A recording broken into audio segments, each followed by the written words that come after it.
I've saved all that, so don't worry too much about it.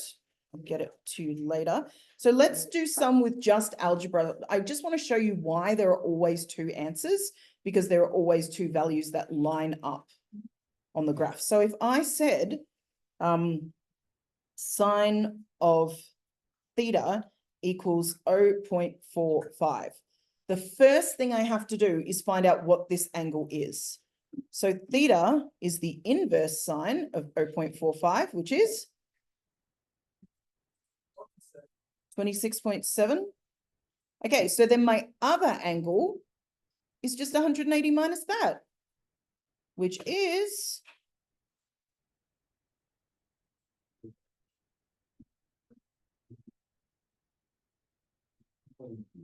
52.3. 53.3. Yeah. Okay, so these are the two angles. So if I drew my sine wave, well, why am I drawing it like that? Okay, so if I drew my sine wave, right, that means that 0.45, if this is 1, right, 0.45 must be about here-ish. Obviously, I've done a terrible job at drawing it. So that makes this 26.7, and that makes this 153.3.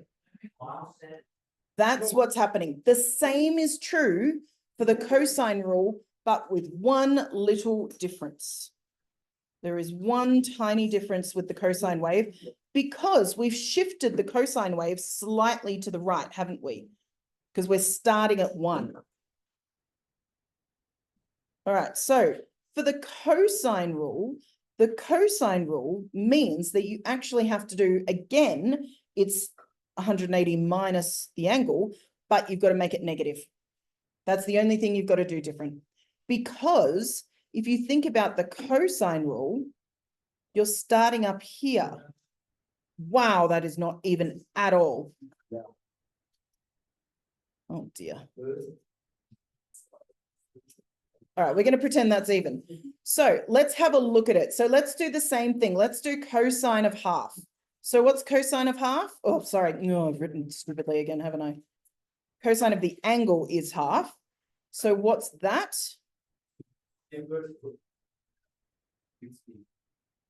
60? Yes, sir. Good. So cosine of half is 60. Now, if I go another 180 degrees, what's happening? Aren't I in the negative section? Yeah.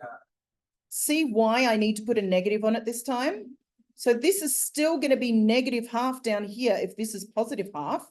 So that means I need to say it's the negative cosine of 180, 180 minus the angle. So it's negative cosine. What's 180 minus 60? 120. So this would be 120 and this would be 60. See what I'm saying? So all you're doing, because you have to shift the graph a bit, it means that when you go to the next angle, it's now in the negative section. Again, you don't need to draw this if you don't have to. I'm just showing you why there are two answers and why the cosine one is negative. But the rule is the same rule. You just shove a negative in front of it if it's cosine. Now, it becomes trickier. What? If they ask you for two positive answers. Is this a positive answer? No. So how do I get across to this one? 180. Okay, I need to add another 180 degrees, because is that not half of the thing? So really, if this is 60, what's this one over here going to be? Right. No. What? 240. Thank you. So we need to add 180 to that. So we're 240 over here, right? Because that's 120. So we need to go across here, and that is going to be the same one as this.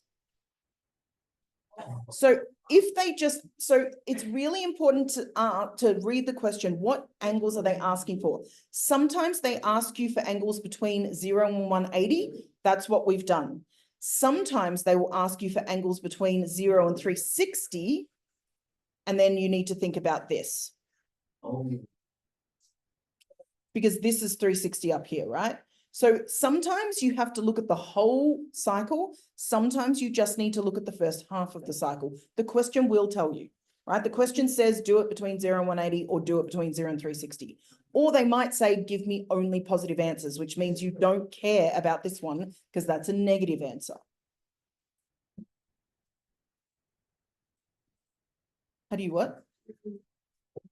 So if you think about it, this pattern is basically split in half, right?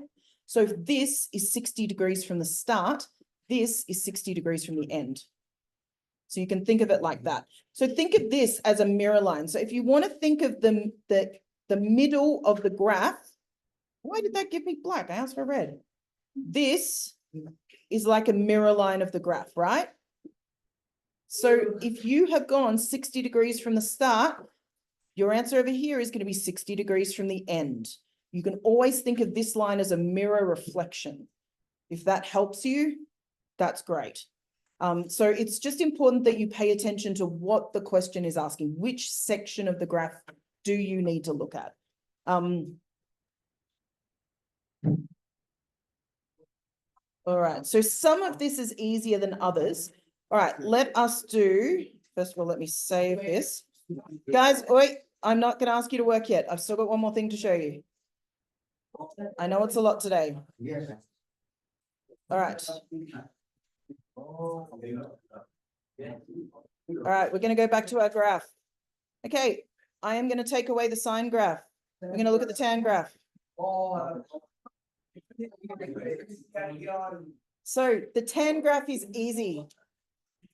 Okay, listen, you don't have to do anything with the tan graph. It just literally repeats itself every 180 degrees.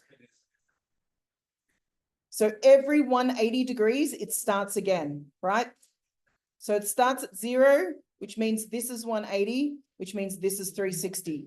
Negative 180, negative 360. All it does is wave up and down. You don't need to be able to read tan graphs.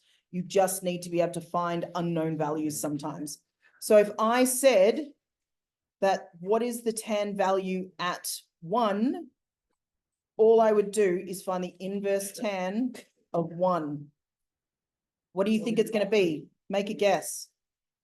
I'm gonna say 55. 45, I got a guess. Why do you think it's 45? Okay, it is 45. I was just wondering if you thought about triangles. This has something to do with, this is true for an isosceles triangle. Because both of these angles are 45. Anyway, it doesn't matter. You don't need to know any of that. Don't worry about it. Pretend I didn't just make things more complicated. But if you've thought about how this relates to triangles, that's what's going on there. This obviously relates to triangles, but the thing is, you don't know that until next year. The grade, oh, I'm lying. I'm totally lying. You don't do this next year either. Mr. Jar is currently doing this with the grade 12s. Well, because it's in the textbook. I don't think it should be in the course. I just told you that at the start. I agree that it should not be in the course. Whoa.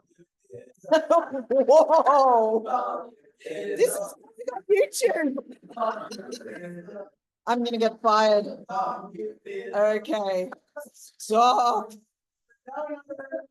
Okay, FYI, this is not, well, actually, this could be a bit communist because I'm your dictator and I'm going to tell you what to do. All right. So I'm going to give you one more thing to do in terms of the algebraic version, right? So there's no more graphing involved. This is the same thing as what we've just been doing. I just want to show you how to do some stuff. So you're going to get scary things that might look something like this. Not yet. Okay, if I give you something like this, this is a basic quadratic equation. I want you to think about it like this. Hang on, what have I just done? How would I solve that? We just done this topic. Good. Is that right? Yes. What did I miss? Good, positive and negative. Okay, what is the square root of half? Right, a quarter, right? You just square root the top and the bottom. Or square, yeah. So, well, yeah. Okay, so we've got x is plus or minus a quarter. Okay, let's do that idea with this. So sine of x equals the positive and negative square root of half. 45. Can you stop giving me the answer and actually tell me how to do it? What do I do next, Josiah? You take five. Okay, so then I take the inverse sine That's 30. of both of those. Right, so either I do one of each. So then what do I get? What? No. It's 30. What's I think. sine of a half? Inverse sine of a half? It's not 45. It's Is it? 30. Well, how would you know this? It's not 30. Okay, we're getting two different things, and now I'm forgetting things. 30, bro. Me, man. It's not. It's 5. It's 30. Okay, what people said this was there. Oh, yeah, no. What are you typing in? First time. It doesn't matter, you're already wrong. I'm kidding. All right. I don't Yeah. I reject. What did I just type in?